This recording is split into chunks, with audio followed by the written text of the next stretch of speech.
Oh, that's right. They're secretly satanic.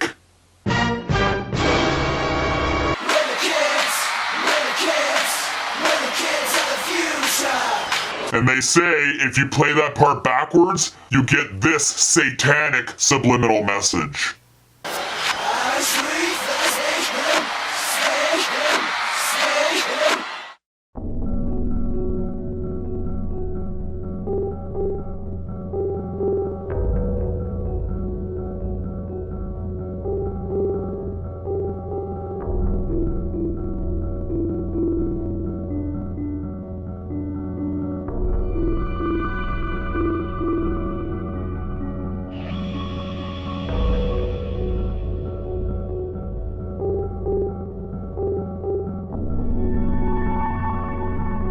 بسیاری از ما ساعتها موزیک‌هایی متعلق به زبان‌های مختلف از دنیا را به دلیل گوش‌نواز بودن آنها گوش می‌دهیم. به هیچ دلیل مهم نیست موسیقی‌هایی که میشنویم یا آنها را دوست داریم به زبان ما باشند، چون موزیک روح انسان را لمس می‌کند. بعضی اوقات ما را شاد، بعضی اوقات غمگین و بعضاً احساساتی می‌کند. ولی تکنولوژی باعث شد تا بعضی افراد از قدرت موسیقی در تأثیر بر روی انسان‌ها سوء استفاده کنند.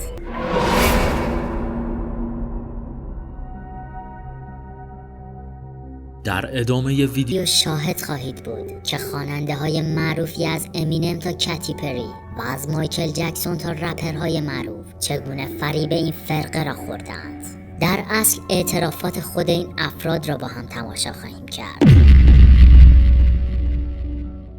ممکن است بعضی انسان‌ها پس از گوش دادن به موسیقی دچار افسردگی شوند، مشکلات روحی را تجربه کنند و حتی به راحتی به زندگی خود پایان دهند. باور کنید در پس پرده این رفتار دلایلی تاریک نهفته است و تحقیقات انجام شده این جمله مرا تایید می کند.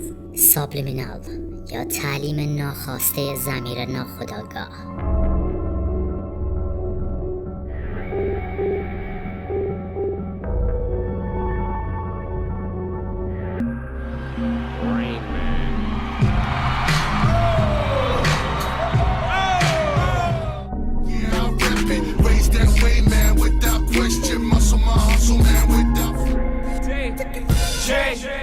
Rain Man is back.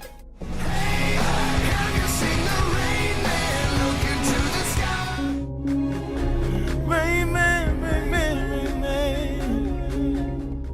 And delicious, that's my flavor of love. We make it rain like Rain Man when he play with the glove. From me, they call me Rain Man. She try to rain dance, but he's so ignorant. Speak of the devil, let's attack of the Rain Man. Rain Man, a fire from the hell. The Rain Man gave me 2 cures. Like Damon, predicted the Rain Man, just like Rain Man. Down in the sun, Got brain damage. I'm dumber than Rain Man is. There's mayonnaise on this.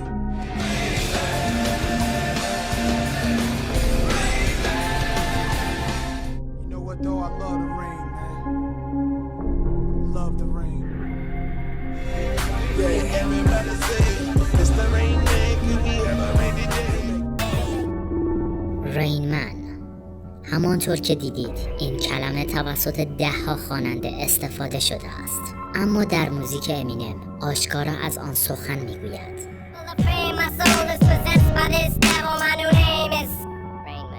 زمانی که در خصوص کلمه رین من کمی تحقیق کردم، نهایتاً معنی آن را فهمیدم.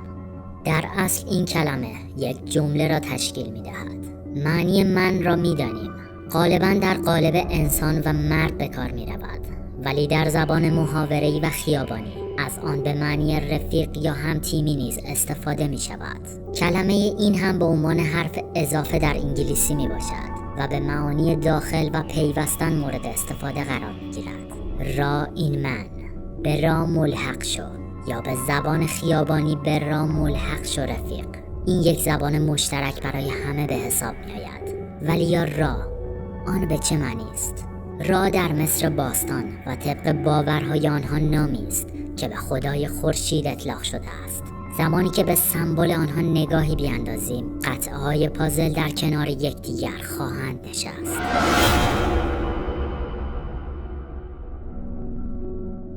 این سمبل فرقه ایلومیناتی است. این سمبل را نه تنها در موسیقی بلکه در خیلی جاها دیده اید و شاید حتی متوجه آن هم نشده اید. به طور خلاصه زمانی که خوانندگان کلمه رین من را میگویند در اصل درخواست میکنند که به ایلومیناتی ملحق شوی. زمانی که امینم میگوید روح من متعلق به شیطان است و نام جدید او رین من است. جیمی فوکس میگوید مرا آزاد کن رین من. واسپ میگوید خدای جهنم رین من. و باب دیلن میگوید رین من 2 انتخاب در مقابل من قرار داد. و ناس میگوید رین من را دوست دارم. در اصل منظور آنها معنی تحت و لفظیان یعنی مرد باران نبوده و نیست.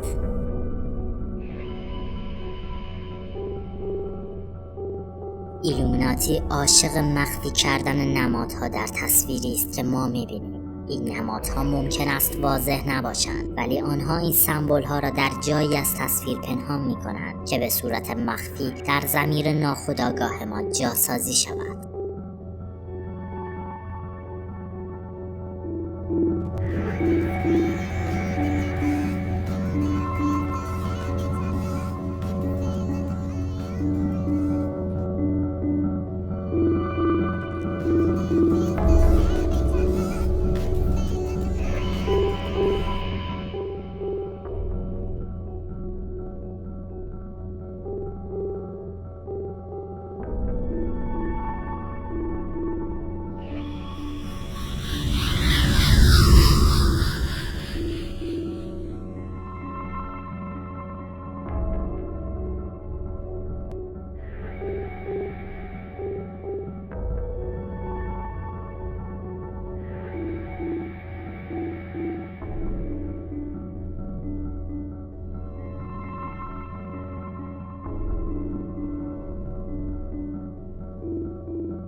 فرقه ایلومیناتی در سال 1776 میلادی با هدف روشنگری برای انسانها تشکیل شد، اما امروزه برای اهدافی بسیار کثیف و شیطانی تلاش و خدمت می کند.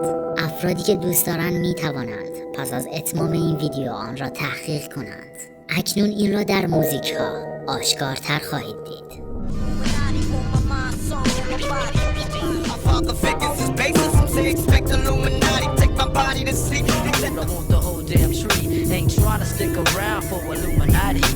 بیشتر خوانندگانی که به آنها گوش دادیم از ایلومیناتی نفرت دارند و یا مبرا بودن خود از آنها را به زبان آوردند، اما بعضی از این خوانندگان تماما تحت امر و قدرت این فرقه قرار گرفتند.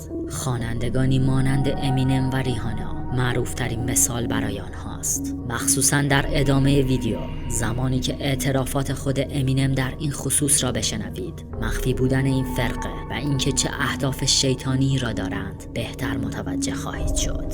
ایلومیناتی مخصوصا خوانندگان پرمخاطب و آینده‌دار را انتخاب می‌کند. به آنها پیشنهاد ثروت و شهرت وصف نشدنی می‌دهد و تمام این افراد هر روز معروف و معروفتر می‌شوند. پول و مدیا تحت سلطه آنهاست و زمانی که قصد داشته باشند تا فردی را صاحب شهرت کنند، در بزرگترین شرکت‌های مدیا، تلویزیون‌ها و امروزه در شبکه‌های اجتماعی او را ترند می‌کنند و این برای آنها چیزی مثل آب خوردن است. If your ultimate goal is to be famous, then you're gonna do a lot to get there. Like sign your name in blood in a contract with the devil. Like you're gonna end up on a one-way street and it's going nowhere. Like that's just the truth. برعکس زمانی که قصد داشته باشند تا فردی را از صنعت موسیقی پاک کنند، این هم برای آنها چیزی مانند آب خوردن است.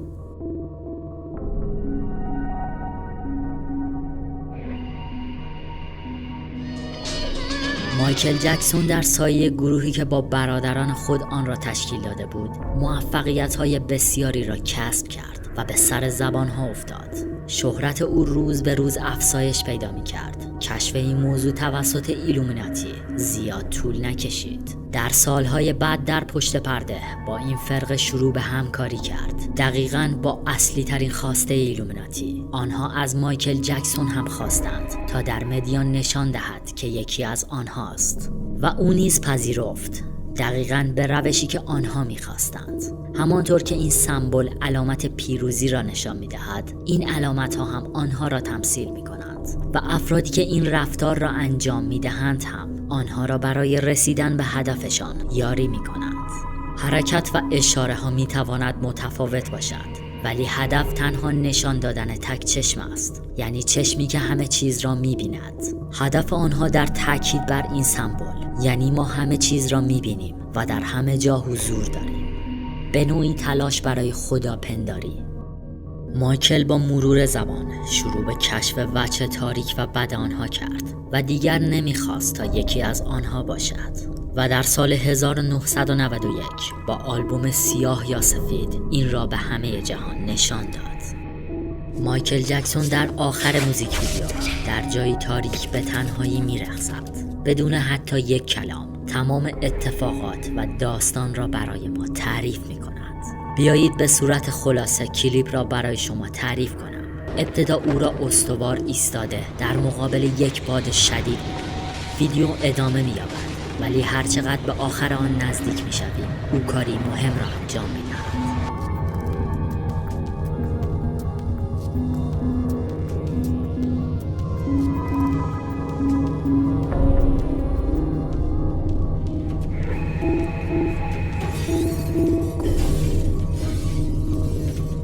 به زمین میافتد. در ادامه برای رهایی و رسیدن به آزادی لباسهایی که بر تن دارد را پاره می‌کند، همراه با یک فریاد بلند و از ته وجود. دقیقاً انگار فردی شکست خورده فریاد می‌زند. ممکن است این ویدیو برای اکثر انسان‌ها بی‌معنی به نظر برسد، اما معنی داخل آن پنهان است. The last few weeks I have been cleansing myself and it's been a rebirth for myself. It's like a cleansing spirit. I love you too. به نظر شما یک تصادف است که دقیقاً 2 سال پس از این سخنان قرار است تا مایکل جکسون متهم به آزار جنسی کودکان شود. البته مایکل در این مورد مجبور به ارائه توضیحاتی شد. It brings tears to my eyes when I see any child who suffers. I am not guilty of these allegations, but if I am guilty of anything, it is of giving all that I have to give to help children all over the world. و هیچ وقت هم اتهامات او به اثبات نرسید، اما قدرت مدیا خیلی بیشتر از او بود. تلاش ها برای بی‌اعتبار کردن او سالها ادامه پیدا کرد. بعد از تمام این ماجراها آرتیستی بسیار معروف علیه او یک موزیک با نام جاست لوزیت را منتشر کرد و در خصوص تمامی این مسائل در ویدیو این آهنگ او را مورد حمله و کنایه قرار داد. حدس بزنید این آرتیست کیست؟ امینم.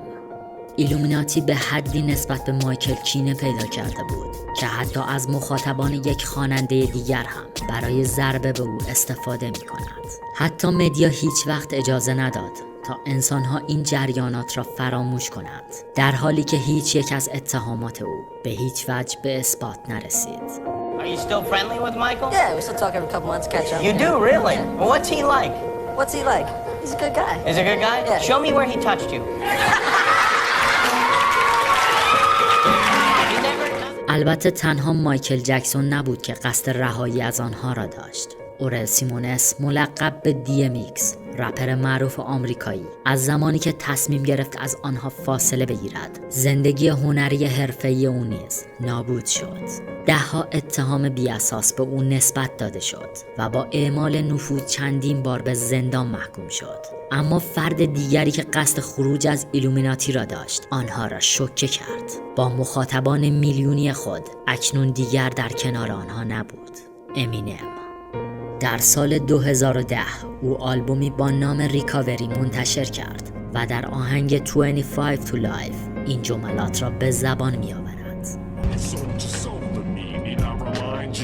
this house. Look at these cars, they're so nice. جملات در ادامه عجیب تر می شود. این قدرت بزرگ او را تهدید می کند و قصد ندارد تا او را آزاد کند. اما امینم با این موضوع مخالفت می کند. I gave you enough time, your soul's mine. I'm taking it back. در تمام طول آهنگ شاهد مشاجره امینم با رینمن یا شیطان یا همان فرقه ایلومیناتی هستیم. حتی امینم با پوستری نشان می دهد که در گذشته با آنها بوده و اکنون نیست. در ادامه شیطان به او می گوید دوباره شهرت و معروفیت را می توانم به تو بازگردانم، ولی امینم تمام آنها را رد می کند و در آخر ویدیو نشان داده می شود که زمانی که روحش را به آنها فروخته به معروفیت، شهرت و ثروت رسیده است. فروختن روح به شیطان.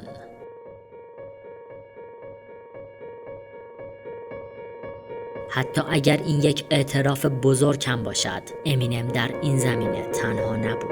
That's how I got introduced to the music industry. I swear I wanted to be like the Amy Grant of music. Yeah.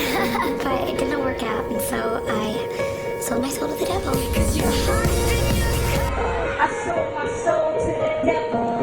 I know it's a crappy deal. This it came with a few toys like a Happy Meal. Why do you still do it? Why are you still out here? Well, it goes back to the destiny thing. You know, I made a bargain with it, you know, a long time ago, and I'm holding up my hand. What was your bargain? To get where I am now. Should I ask who you made the bargain with? with you know, with the chief commander. On this earth? And this earth, and then in a world we can't see. I started out technically, like I used to write all the time, you know, before I started going into the Rain Man thing, you know. تمام آنها اعتراف کردند که در مقابل فروش روحشان به آنها صاحب ثروت، شهرت و اعتبار شدند. البته این تنها افرادی بودند که اعتراف کردند و صدها آرتیست دیگر وجود دارند که هنوز هم آن را مخفی می کنند. این واقعا عجیب است که با تبدیل شدن به یک عروسک خیمه شب بازی به ثروت و شهرت برسی. از سال 2014 به این طرف نام امینم رفته رفته شروع به کم رنگ شدن کرد. البته با تعبیری صحیح تر نام او را کم رنگ تر کردند، دقیقاً مانند بقیه.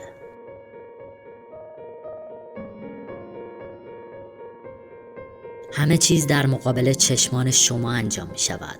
ممکن است بعضی از شما تمام این حرفها را چرند دانسته و از کنار آن رد شوید، اما زمانی که چشمهایتان را باز کردید و شاهد تغییرات در اطرافتان شدید، ممکن است خیلی دیر شده باشد. دقیقاً به همین دلیل آگاه باشید. ما در مقابل موسیقی جبهه نگرفته ایم. خود ما روزانه ساعتها به موسیقی گوش می دهیم. هدف ما این نیست که بگوییم به موسیقی آنها گوش ندهید یا ویدیوهای آنها را نگاه نکنید. هدف ما این است که تبدیل به یک زامبی نشوید. آنها می‌خواهند شما را تبدیل به یک زامبی کنند، موجودی که نه چیزی می‌بیند، نه چیزی می‌شنود و نه چیزی می‌فهمد.